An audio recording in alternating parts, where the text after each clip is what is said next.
Madame la Présidente, Monsieur le Premier ministre, sur fond de prise de conscience populaire en Croatie, le gouvernement chrétien-démocrate croate entre donc en fonction dans le cadre de la présidence tournante du Conseil de l'Union.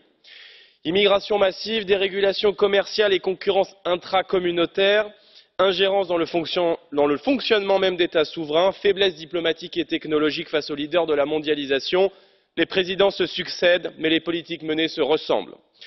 En dépit du sentiment des Européens toujours plus critiques à l'égard de l'Union européenne, comme l'ont souligné les derniers scrutins électoraux, en France, en Italie, en Espagne, sans parler du Royaume-Uni récemment, les partisans de l'Europe fédérale avancent tête baissée vers plus d'intégration, plus d'élargissement, moins de liberté, moins de souveraineté nationale.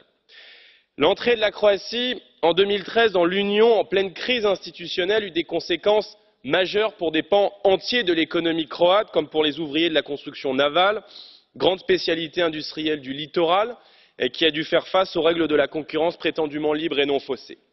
Vous ne pouvez donc, Monsieur le Premier ministre, sciemment ignorer les défis qui sont désormais devant vous.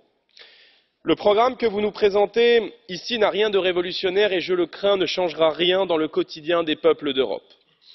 Rassurez-vous, chers collègues, le président Macron finira par plier devant les injonctions de la Commission et le feu vert sera donné pour la poursuite du processus d'adhésion de l'Albanie, en dépit de facteurs migratoires et sociaux que nous sommes les seuls à dénoncer dans cette enceinte. Dans 6 mois, Mme Merkel reprendra la main et la Croatie, comme la Finlande ou la Roumanie avant elle, pourront contempler l'inertie d'une gouvernance européenne à la dérive. Je vous remercie.